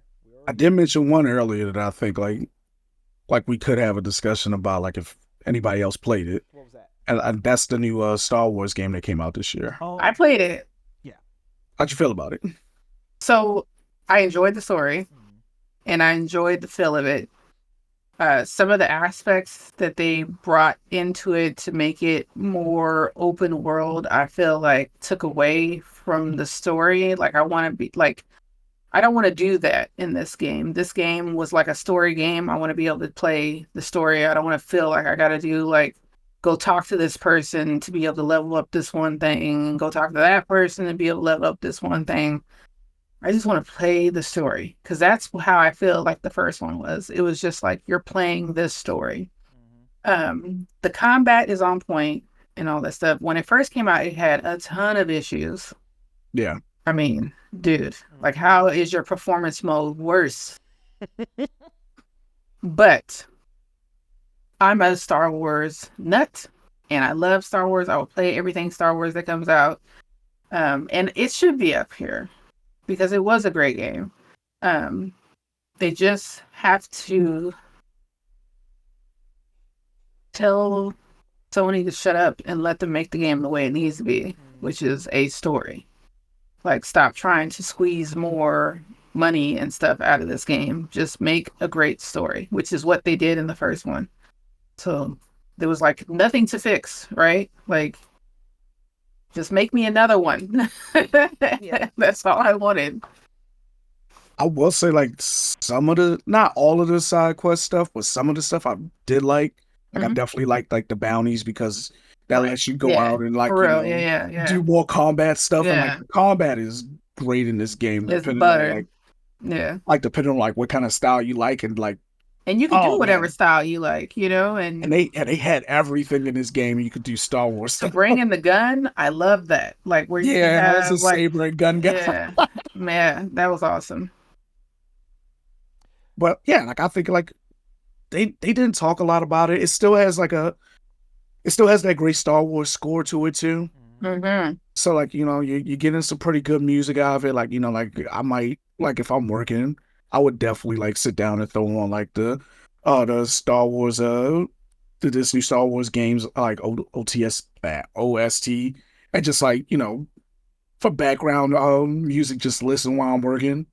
Like it has a lot of good aspects that a lot of people like really didn't talk about, and I definitely think like it's something that should be talked about, and I would agree. Definitely could be a contender for this list. Mm-hmm. And then is it almost? Do you also feel kind of like? Because I feel jaded, right? Because I felt like the first one was so much better, and it got so snubbed in the year it came out. And then this year, I don't feel like it was as good as the other. And then they just also dismissed it. So then you're just like, it needs something. Like, you guys need to give them some flowers because Respawn is like, and I said Sony, and I shouldn't have said Sony. EA. EA, yeah, EA is holding them hostage. I swear. Respawn, please make a grab to be an independent studio because, yeah.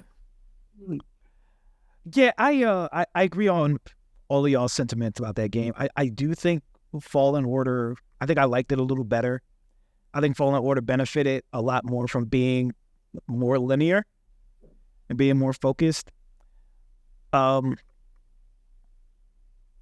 But yeah, right now looking at the list, I honestly think it definitely was better than Final Fantasy 16. So I think it should definitely be on. Yeah. I think it should be. Yeah, I'll give it that. Yeah. It should at least be 10. Yeah. I wouldn't put it high, but yeah, it belongs up there. Yeah. All right. Yeah, I'm not going to fight it. I think so. Right now, Star Wars Jedi Survivor is sitting at 10. We'll fix the order of everything before we get off here. But yeah, right now, Star Wars Jedi Survivor is 10. I had one, and it slipped my mind. Lady, do you have one? A game? Yeah. As based on this list, like honestly, I think I like where Zelda Tears of the Kingdom and Super Mario Bros. Wonders should be like 5, 6, 6, 5.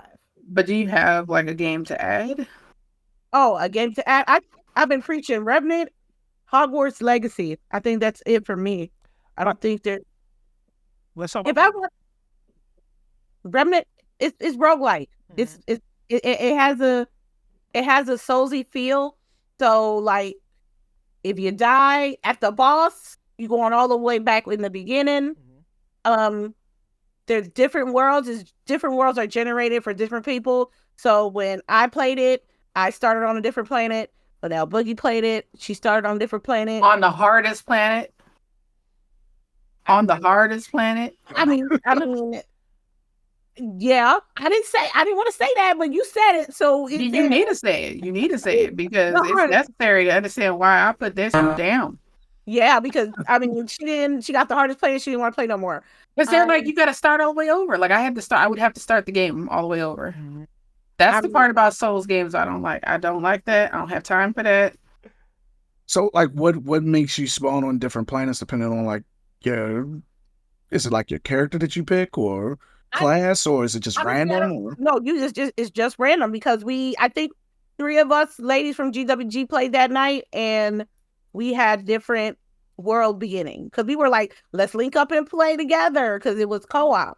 But our shout outs to Delilah. She was like, well, no, I started on this planet and you're on that planet, so I can't get there unless we're all on the same right. Together. So we were in different places. So I just enjoyed it personally. It could be lower 10. It was a new experience. It was something I never played before. It was like a sequel to original IP. So, and I beat the game, so it should be there. And I wouldn't fight it just because I know so many people like that game. Like, and I understand that people who love Souls like that, but I think it was like, what was it, Dark Souls 3? Someone literally bought that game for me to get me to play a Souls game, and I couldn't get past the first boss, and I said, I'm sorry. I'm not playing the game you bought me. Like, it's being uninstalled. Boss, you were good. I couldn't get past it, and I don't know why you guys are a glutton for punishment. Right? Like, I don't know. Like, do you guys not have enough in your life? I need more. That is like, yeah, you guys like love abuse. A little bit. Like, yeah, that's what it is. We talk about Elden Ring. We talk about Blood. Elden Ring was not like that. Elden Ring was not like that. If I saw this big dude on Elden Ring and I knew he was gonna whip my butt, I could be like, I'll see you in a little bit. You know? But you have to beat that big thing down there to progress. Yeah, but I could still say, let me go get my homies and come back. You know? Like, yeah. We aren't here to psychologize my childhood traumas a while. Yeah. Games. I'm my bad. So yeah, Remnant is one of those ones that like I always wanted to play and it kind of escaped me. Like I got it downloaded on my Xbox hard drive and I just never got to it. But I definitely heard like I've never heard anybody say anything bad about it. No. Yeah, like I'm kind of in the same boat. Like people like, hey, you should play Remnant. It's Remnant 2, right? That's out right now, right? It's like, yeah, you should play Remnant 2 with us. And I'm just like, what's it about? And then they be like, oh, you'll love it. And then they don't tell me anything else. And I'm like, come on. It's a trap. But like they talk like a few of my friends that do play it, like they talk about it a lot, and I haven't heard like a bad thing about it. It's just not enough to like pull me in to actually give it the sit down and give it that play. But Well, I think we're about to hit a little bit of a lull. Yep. So you might be able to play. And it's on Game Pass. Right. That's how I got it. Yeah. On the hard drive, I'm ready to go. So, all right, it sounds like we're at a point where we're kind of running out of new games that we think deserve to be here. So right now, the way it is, 11, even though we're eventually not going to have an 11, but 11, Remnant 2, 10, Star Wars Jedi Survivor, 9, Hogwarts Legacy, 8, Hi-Fi Rush, 7, Street Fighter 6, 6, Starfield, 5, Super Mario Bros. Wonder, 4, Spider-Man 2, 3, Alan Wake 2, 2, Legend of Zelda Tears of the Kingdom, 1, Baldur's Gate 3. So now we're at the part where we're going to start shuffling. So we're going to round robin like we did at the beginning of the show. Somebody pick something that we think should be higher or lower. We discuss it, and we see where it goes. Okay. Who's going first? Somebody, wait. Somebody came out the blue and came for my boy Link. Who did it? It might have been multiple people because So let's talk about Tears of the Kingdom. What's happening? Again, this is in the category that I really don't mess with Link. Mm-hmm. I would, like I said, that game could be based on who Link is, what the background of the Legend of Zelda. It could be like 5, 6. Mm-hmm. 5, 6. That's what I'm saying. I'm sticking to it. People love the game, but as soon as they played it, it was a wrap. I hear it wasn't a big of a splash as it was from the previous title. What was the last title? Breath of the Wild. Yeah. Yeah, it can be 10. Ooh. Jesus Christ. All right, so look. And I am a Zelda fan, but I do not like these last 2 iterations. Ocarina of Time is my all-time favorite. I even have my kid playing it now on the 2DS. Like, that's how much of a gamer parent I am that my kid went to buy a 2DS to play old games. Okay? So, I don't know. Y'all gotta... I know that this is something that people are like, why do you harp on this? But I don't like the broken weapons. I don't like that at all. I don't know. You pissing me off. Like, I'm not going to play a game. Like, I'm not going to get pissed off playing a game. So, I don't know. Maybe that's the souls in you that doesn't mind that because it gives you, like, a SWAT, I guess. But no, I can't do that. And then, I don't know. I just felt like these last 2 iterations of Zelda, they're just not for me. So, that's why I understand people love it. It could just be down for me. So I don't think you're gonna like where I'm gonna go with this either though. Oh, okay, yeah. Cause so I played Breath of Fire, Breath of the Wild, Yeah. and that should tell you right there. I gave it a try because everybody Yeah. told me it was really good. Right. Otherwise, I probably would have never gotten it. So, like, I mean, like, to be perfectly honest, like, I from what I'm hearing, Tears of the Kingdom kind of builds on a lot of stuff that you do on, like, the last game. And then you get to build stuff, and people are having fun with that. And I'm all for people having fun with their games, but, like, I don't really have, like, a stake in Zelda. Like, it could be bottom 5 for me. So it's 3 against 1. I don't care. Come on. Hold on. I got to get something to hit you. I'll be... Yeah. No. So He's just shaking in his chair. I know. He's like, damn, they beating up my list. Yeah. No, Yes. so I totally get majority of the gripes. Like, I understand that Breath of the Wild and Tears of the Kingdom changed the Zelda formula a lot. Like, a lot of people don't like that it got rid of the traditional dungeons and the format, Yeah, right. the breakable weapons and stuff like that. But with that, so this kind of been the theme of like a lot of the discussion is that a lot of games have bad things in them, but are they better than the sum of their parts? Kind of like how we were talking about with Starfield and Spider-Man 2 or whatever. I think for everything that Tears of the Kingdom does that's not universally liked, I think there's a lot of stuff there that is going to be industry defining later on. Like Breath of the Wild with its format and how it formatted the story and how you can kind of attack the story however you wanted to. Like, there's people that play Breath of the Wild that spawned at the beginning of the game and ran straight to fight Ganondorf.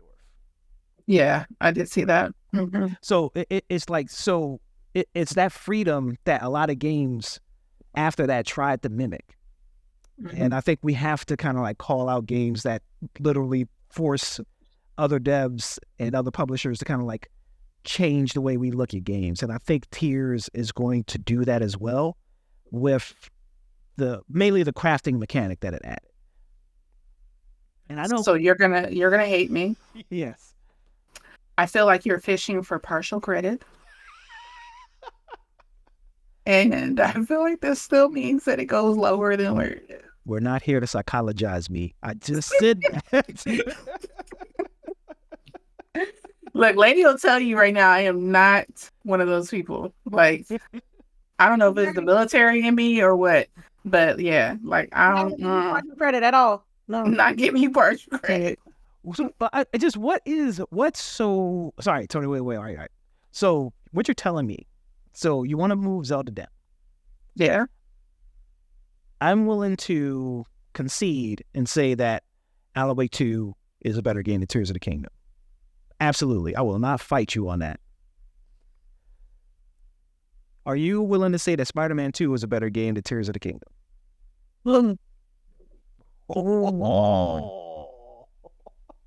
Yes. Yeah. Yes. What? Yes. If they are both down at 10 and 9, then we will be okay. But that's just my personal, that's my personal thing. But yeah. Tears of the Kingdom. I put Tears of the Kingdom in the bottom 5. Like, yeah, like I would be fine if Spider-Man gets to stay. Like, I'm fine with it going right above Tears of the Kingdom and just there. Yeah, I am as well. I gotta start vetting better. Start vetting the guests better. My bad. Sorry. No. You can't escape me. I know where you stay at and all that. I will. I gave Legend of Zelda an 8, and that's where the number I put down there. So I agree, it should be on the lower 5. Sorry, as well as Spider-Man. We're getting hasty. We're bumping it down, right? And I need to hear consensus that it is better than the game we're bumping it below. So right now, I bumped it below Alan Wake 2. I bumped it below Spider-Man 2. Right now, it's sitting at 4. The game right below it is Super Mario Bros. Wonder. And it was better than Tears of the Kingdom. Damn. So hold on. Can we talk about Super Mario Bros. Wonder? Yeah, let's go. Stop attacking Zelda real quick. Yeah, we can. I enjoy Super Mario Wonder. Like, I put that mess on my big screen in the living room. I felt like a kid again. So yes, I know that nostalgia plays a factor, but it was different than Mario, but just enough like old Mario to like make me really want to, keep playing. I think I'm on the last 2 sections, which for someone who really hasn't picked up a Mario game in years, that's it's a lot for me. Lady, did you get to play Mario Wonder? I did not. I step away. I trust LBoogie's judgment on it, but I have. as casual as it comes. Like, just I've watched people play it. Yeah. Because, like, you know, like if it's something that I want to kind of know about, I'll watch somebody play it. And like it, you know, it looked fun. It made me kind of want to give it a try. And I'm not a Super Mario guy, so I don't go out my way to play Super Mario games. It kind of made me want to give it a try. Like, hey, like I got some room on my Switch. Like, why not? And I tell you, it was challenging. It wasn't like there were some levels where I was like, "This is not for children." Like, I don't know what child is figuring this out on their own. But yeah, my grown behind had to look up videos for a few levels. But yeah. So I played Mario Wonder. I 100%ed it. So okay. Full transparency, I'm the biggest Mario fan. Like that's a regular on this show. So Oh, you was a Sonic fan. Where's Sonic at? I can win both flags. Right. I don't know. You actually wearing a few flags. So you like Zelda. You know, you got a stake for Zelda. You got a stake for Super Mario. Yeah. But like, yeah, I'm the big Mario guy. I do think so. When I first played Mario Wonder and I seen it to completion, like not 100%. When I've beat like the story to completion, I left thinking that like this thing was top 3 2D Marios all the time. And I still kind of stand by that. The reason why I say kinda is after 100%ing, the thing that I like a lot about Mario games is that I can go back and play Mario World all the time. Like I can play Mario World, never get old, even though I know the world, the levels like the back of my hand, never gets old. I can play Mario World forever. I can play Super Mario Bros. 3 forever. I can go back and play 64, you know, forever. I think with Wonder, I think the thing that makes the Wonder so interesting is the Wonder Flowers and how they change things. And Yeah. I think the second time around, it doesn't hit as hard. So I think a lot of that replay value that you expect from a Mario game is not there because... But I feel like you're in like a small percentage of players who even replay Mario games. So like, I understand that is like your issue, but I would say you have to recognize that most of those games are going to be one and done for folks. Yeah, I guess that's where I struggle. Is like, is that something you fault a game for? Not being replayable?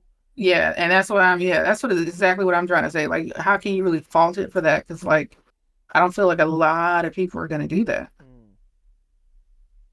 I don't know. Do you guys? Do you even play Mario games? Both of you guys, Lady and I played in the past and it was a one and done. Yeah, like the ones that I have played to completion, one time and I'm done. One time. And, yeah. One time for the one time. Next game. On to the next game. So what we're getting at is that we're probably moving it up over Zelda. Is that what we're saying right now? That's what we're all saying. We're all saying that. Yeah. Yeah, I think so. Where is Duke? He's doing family stuff. Right. Yeah. He's smiling somewhere right now, probably. You think so? Oh man.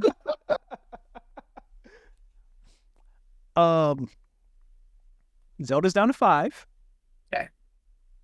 But now we're coming down to another controversial title. So, because 6 right now is Starfield. And I know we're kind of like 50-50 here in regards to where Starfield should go. It's wild. Yeah, go ahead. I think it's a 7. I think it's a 7. Okay. Yeah, because I was going to say, I actually think that Hogwarts should go above Starfield. As my personal, I like I said, I really, if you were a book Hogwarts fan, right? Like you read all the books, like this game was a love letter to you. It wasn't like we're trying to redo the movies, we're trying to do any of that stuff. It was literally like some of these things that you did were pages out of the book. And I love that about that game. And it did so much to immerse you. Again, technical, right? Like the fact that the paintings were moving with you, that there was so much, interacting with you in that game. So I would say that Hogwarts would go above Starfield. So I would say go ahead and drop it down, and Hogwarts will go up. All right. So On the flip side of what you said too, like as somebody like I've never been like a Harry Potter fan like Yeah. at all, but the game like was Yeah. interesting looking. Like I Right. watched people played it, and I was like, I kind of want to play that. And I was like, Yeah. that 'Cause looks really interesting. They gave you so much more of the world than the movies ever could, which, so I hope they're doing another one. I'm pretty sure like a lot of people like I think like a lot of people like myself Yeah. bought that game off of the strength of oh, like this looks really interesting. Yeah. Oh wait, this is a Harry Potter game technically. Yeah. Huh. All right. Well, Right. and maybe they went on to the movies, maybe they went on to the books afterwards too. So now we're on the topic of Hogwarts Legacy. I think, again, full transparency, I have not played the game. I've seen a couple of Let's Plays, and again, I'm a person who watching somebody play a game and playing a game, they don't equate. So I can't speak fully in comparison to like how y'all can speak on the game. From what I've seen, I think that the Harry Potter IP does a lot of heavy lifting in regards to why a lot of people like that game. Like I think if I think that wasn't a Harry Potter game, and I think that was just a generic high fantasy action RPG, we would not be having the same conversation. Is that fair to say? I don't know. I don't think so. Because it's 'Cause, Harry like- Potter is literally not mentioned ever. I think I'll take that back. I think there's like one time where they may have alluded to a Harry Potter, but like this is so many years ahead. Like this is before Dumbledore and everything. And so it's more so around the wizarding, world, and without Harry Potter, it carried. Like without having a Harry Potter, I guess is what I want to say. And like I said, I'm kind of like on the same side with you. Like I did not play the game. I watched a bunch of let's plays, and I like to watch like at least like two different types of let's plays. Like one for people that kind of look at things from like a technical standpoint, and then somebody just having fun. Right. And both sides of that, when I watch people play it, I was like, this is interesting. Definitely, like if I catch it on a sale or something like that, like yeah, I will scoop it and I'm gonna play it. I'm gonna check it out. And that's as somebody that's not a fan. Like, don't hate the genre or anything. Oh, don't hate Harry Potter or anything like that, but just not a fan. Just never got into it. Right. Well, when you get this game on sale, it's gonna be a whole bunch of stuff to learn. Yeah. Because there's like RPG elements in it too, as far as like so that you have this like room, this great room that you get to do all this stuff in, and like if you get it set up right, you basically have all your consumables basically being created there for you to go out and do your missions. But yeah, I mean, I was kicking ass at the end. I can't. Yeah, I'm ready for the next one. All right, so Hogwarts is now 8 as of now. So again, reminding y'all, Remnant 2 still on the outside looking in. 10 is Star Wars Jedi Survivor. 9 is Starfield. 8 is Hogwarts Legacy. 7 is Hi-Fi Rush. 6 is Street Fighter 6. 5 is Zelda, Tears of the Kingdom. 4 is Super Mario Bros. Wonder. 3 is Spider-Man 2. 2 is Alan Wake 2. 1 is Baldur's Gate 3. Why is it like y'all all plotting at me? What is happening right now? What? Okay, look. I'm about to shoot myself in the foot, actually. What? Go ahead. I love my Street Fighter 6. But I think it should be a little further down to give it to like some of the games that like are better. Like fighting games have always been niche. Yeah. And I'm always going to like kind of fight for it. And like if like Street Fighter 6, like I don't think it has like that same appeal where like it'll bring somebody in that's like not comfortable with not comfortable, like that knows about Street Fighter. Like somebody that's just like walking by, like it's not going to see like the Street Fighter 6 trailer and be like, oh man, I need to go get that. Like your average person anyway, like maybe like 3 out of every 10 people that walk by it are not going to say, oh, I've never played a fighting game before, let me try that one out. And while I really like everything that it's doing and where it's going, I do think it should be like a little bit lower down to give space to some of those other games. Like you said we got Hogwarts at 8. I don't think it's a better game than Hogwarts. Okay. So I think it could go a little bit lower down to give space for like those other games. But I do think it's come a long way from its last game, and it definitely deserves to be on the list. Mm-hmm. In fact, like I'll even say like, because of how I feel about the Star Wars game compared to Street Fighter 6, you could probably put Street Fighter 6 at like 10, and then give that space for like the other some of the other games that are better games. Because like I said, I'm going to fight for it to stay on the list. Yeah. But I do acknowledge that like some of these games are better. Yeah. I was actually gonna say that like the way the list originally was, where Hi-Fi Rush was at 10, if we did that and then Street Fighter, that would be cool with me too. Because like I enjoy Hi-Fi Rush for what it was. It was very different.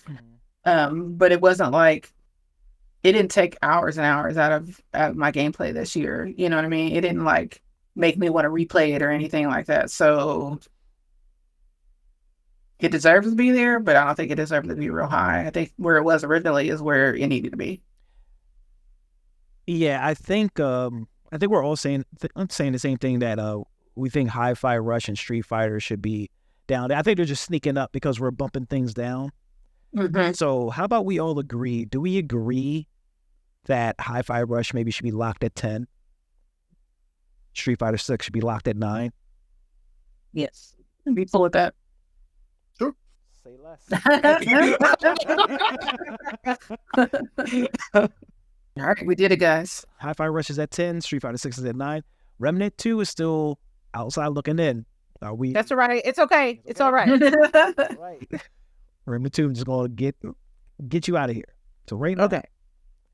10, Hi-Fi Rush. 9, Street Fighter 6. 8, Star Wars Jedi Survivor. 7, Starfield. 6, Hogwarts Legacy. 5, Tears of the Kingdom. I'm trying not to say that. I'm trying not to. 4, Super Mario Bros. Wonder. 3, Spider-Man 2. 2, Alan Wake 2. 1, Baldur's Gate 3. I ain't mad at it. Ladies, not mad at it. Boogie, where you at? I would like to swap Spider-Man and Hogwarts Legacy. What? Why? Did you wait? So I can't remember who said they played Spider-Man. Did you play Spider-Man 2? Yeah. Yep. Finished. Hino beat Spider-Man 2. Yes. No, I have not. But did not play Hogwarts, just Yeah. Let's Plays. I played Hogwarts. Yeah. Okay. Oh. Can you tell the world, why you think Hogwarts Legacy is a better game than Spider-Man 2? You talking to me? Let's defer to the person who has beaten both. You've beaten both. Okay. Yes, LBoogie. That's her. Yes, ma'am. Yeah, I've beaten both. So there weren't as many pain points in Hogwarts Legacy. You could really play that game without having any like arduous times where you're just like, I don't want to be doing this. And I'm telling you what, please tell me that you enjoyed the Mary Jane parts of Spider-Man. Tell me with a straight face that you enjoyed those parts of the game. Look, I did not beat it as much as No. the first one. I will say. No. yes. And when did this woman get powers? Yeah. She had a gun. There wasn't no powers. She had a taser, sir. It was A taser. I got some. Wait, what was the name of that? the people that she said trained her, I was like, come on, no. Yeah. Right. I was like, this is not in line with Marvel Comics. I'm like, what's happening here? So, and I don't mind though, because technically it's supposed to kind of be its own thing, its own universe anyway. But at the same time, like, yeah, I did not want to play Hogwarts Legacy. It was like, I don't know. I feel like that's like one of those, like, I get you cannot be in line with it, but like either she has powers or she doesn't. And if she doesn't have powers, we need to play like she doesn't have powers and not as if you put this level in to be filler and we're going to act like she has powers so you can get through the level. Like the part where she's trying to get out of the area with all of the hunters, that ain't believable at all. At all.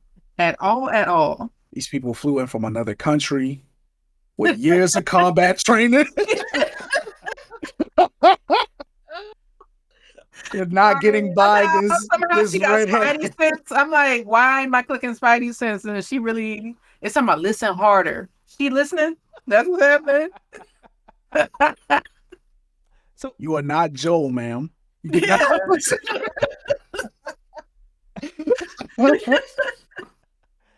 So once again, you didn't have that not words. I mean, yeah, okay, I agree that the Mary Jane missions don't need to be there. But that was like 3 missions. That was like less than 10% of the entire game. We're gonna literally no missions in Hogwarts Legacy that made you feel like that. I feel like I need to play Hogwarts Legacy. You should. You should. For one, you should play Hogwarts Legacy just to turn it on and create a Black character that looks like you. Really and truly looks like you. Like, they took what people have been saying and were like, all right, we giving it to you. You know, like, for me, Hogwarts Legacy set the standard now, and when you guys come with that BS, well, I'm going to call it out every time now, because there's no reason why, like you said, in the year of our Lord 2023, should we still only have 2 hairstyles, cornrows, and, you know, the short fade, you know, for Black folks, you know, and the afro. Sorry, forgot that one. But yeah, so I don't know. There was, like I said, there was things that Hogwarts did, and Spider-Man was very much DLC, and yeah, and there were a lot of fillers there. It was like, y'all have to really understand sometimes that with Spider-Man, they know they have your dollars, and y'all need to ask more from Spider-Man because y'all paying for it. So you should want it to be the best that it could be. So even though you love Spider-Man, you probably had Spider-Man underwear when you was little. Maybe right now still. We keep going back to colonizing me, and I don't. It's not even just you. It's like a lot of I'm definitely like a huge Spider-Man fan, right? And like, I'm trying to sit back and think about it. Like, I'm trying to like sit back and think about it and not be like biased about it, because like when you said swap like Hogwarts and Spider-Man 2, I was just kind of like, I don't want to swap them. Maybe put them together. Or like close by each other, but not swap them. Okay. But like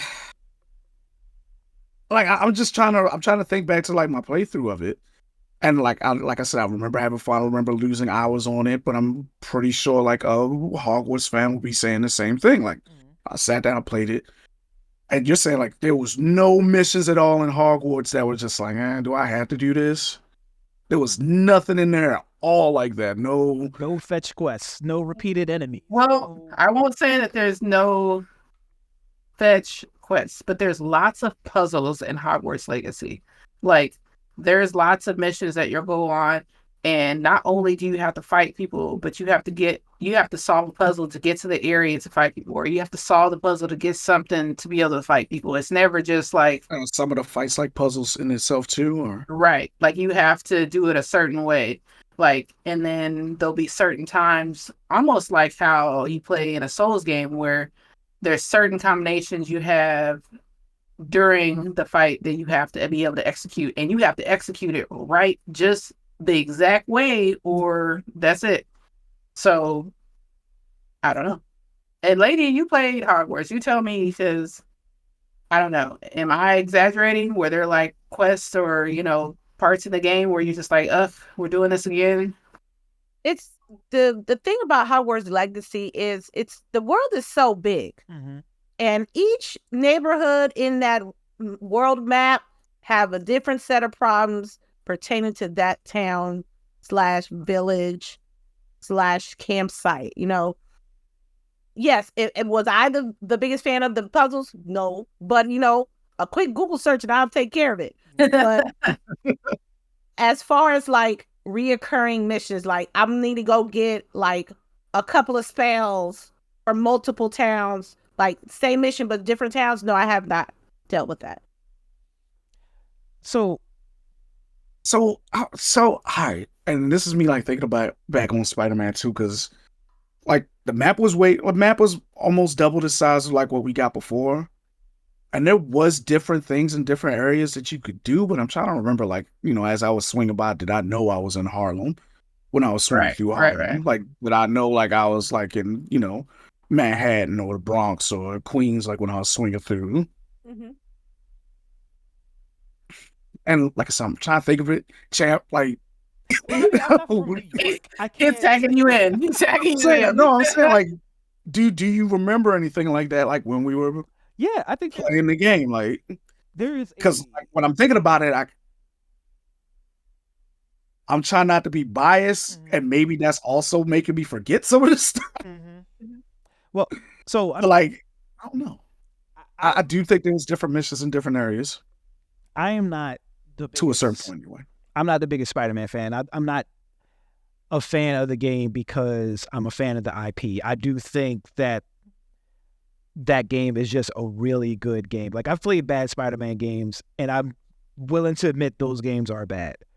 But I think with everything that you're giving points to Hogwarts Legacy, I think we can do those same things to a degree with Spider-Man 2. Like, we keep bringing up how the representation of Black people in Hogwarts, how they nailed that. I think we can equally say that about Spider-Man 2 and how Miles, granted, I understand he doesn't play an integral part in the story, but I do think the things that they do with Miles, how he's designed, how his hair is designed, the nods to Black Panther and Wakanda, the Wakanda salute you could do when you get to the front of the whatever the hell the name of that building is, the Wakandan suit you can unlock, the Black Lives Matter mural that's still there from Miles in the same exact from the Miles Morales game. There is a lot of care and a love letter to the Black community in Spider-Man 2. I can't say it's equal because I have not played Hogwarts Legacy. But I think those cancel each other out. Yeah. And I will say go ahead. And I will say like the time that I like spent with Miles, which I tried to spend as much time with Miles as possible. Yeah. I was like, that's my Spider-Man. As a long time Spider-Man fan, I was like, that's my Spider-Man. I like this. Yeah. So like I said, I'm trying to put like the bias aside and trying to set both of these games like together, like, and just try to remember what I've seen from both games and say like, all right, like this did this better, this did that better, and like I don't know, like again, like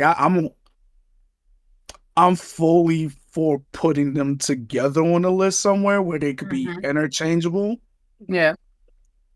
I just can't pick one. I can't pick one or the other because one being biased and one not experiencing it myself fully. Where is Hogwarts now? Right now, Hogwarts is 6 and Spider-Man 2 is 3. I do agree Spider-Man 2 should not be in the top 3. I do. So would we say that Spider-Man would now be 5 and the other 2 bump up? I'm cool with that. Is everybody cool with that? I'm cool. All right. Yeah. Okay. Compromise. So right now from 6 to 1 is Hogwarts Legacy 6, Spider-Man 2, 5, Legend of Zelda 4, Mario 3, Alan Wake 2, BG3 1. That sounds legit. That's an unbiased list. Oh my Yeah. God. Did we do it? I think we did. Yeah. So like, there's it wouldn't be my personal list, but yeah, there's compromise and everything. Yeah. Yeah. Yeah. I Right. This wouldn't be your personal list either. Right. Yeah. This is his personal list. That's why. Right. and we just all witnessed me short circuit as we both. Right. Yeah. So I wanted to agree. Like when I hear the build our personal list, we're here to like, if we carved this in stone and somebody 20 years from now wanted to know what the top 10 games of this year was. Yeah. That would be. Yep. 10. These are the have to play games from 2023. All right. I agree. So 10 Hi-Fi Rush, 9 Street Fighter 6, 8 Star Wars Jedi Survivor, 7 Starfield, 6 Hogwarts Legacy, 5 Spider-Man 2, Zelda, Mario, Alan Wake, Baldur's Gate. I'm good with that. Okay. Yeah. Stamp it. We did it. Okay. Yeah. Like it. All right. Hell yeah. So Game Clique is going to start putting these on the website. You'll find us at realgameclique.com, and they're going to be there forever until I stop paying for the domain and they go over. Okay. So if you want to look at those, go to realgameclique.com. You can find those. Hino, if somebody wants to find you, where the hell can they find you? So right now I'm taking a little break from streaming, just because I got to figure out some new time slots where I want to put everything. But right now you can check out a bunch of the VODs at twitch.tv/Hinokaga. Also check out the YouTube channel, twitch.tv/Hinokaga, same thing. Got a whole bunch of different gameplays on the YouTube, as well as some anime reviews and some anime discussions. And also you can check me out on Twitter, X, whatever we're calling it right now. Twitter, right? Twitter. The Lionel said their mama named him Twitter, so Yeah. All right, Twitter. yeah. You can find me on there at twitter.com /HinoDN7, and I just post funny stuff on there. I'm not doing anything with that. Lady Infamous, where can they find you? I just want to say thank you for inviting us here this Saturday, and I'd love to talk to other folks and see what their perspectives of in these games. So I just want to say that. Thank you. Yeah. Best thing on a Saturday period, grown women gaming. You already know it's me, LBoogie, Delilah, Cherise. We do it every Saturday, 10 o'clock a.m., 1 o'clock Eastern Standard Time. I will be streaming some Horizon Forbidden West later on tonight, a little late night action. Probably we'll do something next week, the ladies, hopefully. In 2024, we got more guests, more conventions, more content. Make sure you check out our merch. I have the merch as we speak right now, the Grown Woman Gaming t-shirt. Check out the merch. You want to see my nonsense on TikTok, LadyInfamous 415. Want to see me see my old streams and my vlog, LadyInfamous 415 on YouTube. Or you can check me on my side piece, aka Twitter. I be there all the time. I don't have a life. LadyInfamous, SS LadyInfamous 415. Shout out to the Sister Shooters. We do scrims every month. We just did ours. Hopefully we'll see you guys next month. And again, thank you for taking the time out to recognize us and let us know that, we out here doing our thing and you appreciate us, being here with you. Thank you. Hell yeah. It's very refreshing. Like I said, I think I don't remember if I said this on air or not, but it's refreshing to see not just black people, black women, like in the industry, doing their thing, doing their research, knowing what the hell they're talking about, and it's just y'all embody that. So definitely shout that. Thank you. Yeah, we really appreciate that. It always feels good to be seen.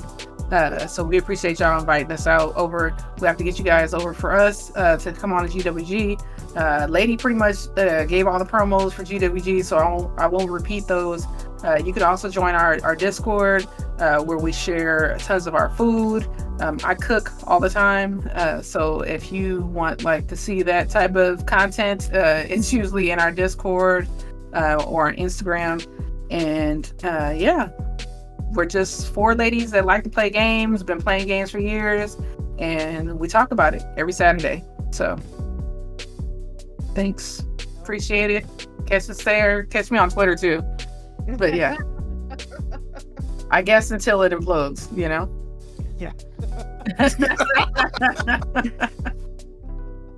I'm gonna put all y'all's stuff in the description below. So if you can't type fast, just look in the YouTube description or the description of our audio podcast, and you can click there. Game Clique, you can find us anywhere at Real Game Clique. We're on Twitter, we're on TikTok, we're on YouTube, we're on Instagram. You can find me personally. I'm on everything at CharmCityChamp, except for TikTok, CharmCityChamp1. I was a little slow with that one. So there's another CharmCityChamp out there somewhere on TikTok. I'm CharmCityChamp1. Watch full episodes of Game Clique exclusively on Black Power Media. That's youtube.com/Black Power Media, period. We debut new episodes every other Friday at 3:30 p.m. Eastern. If you don't like looking at us and you like listening to us, you can find us on your favorite podcast platform. Search Game Clique on Apple Podcasts, Google Podcasts, Spotify, anything like that. I feel good. Despite of what y'all seen, you've seen the worst of me. I don't like it. We're going to go ahead and sign out. Any last words for everybody? Hino. I know. Thanks for having me. Glad to be back again. And I'm looking forward to checking you guys' content out. Hopefully, maybe we could link up for some Diablo. I need some carries. Help me out. About Diablo, but I can get you on Call of Duty though. I gotta get back into it. I haven't played it since You ain't missing it. Cold War. You ain't missing nothing, to be honest. You ain't missing Damn.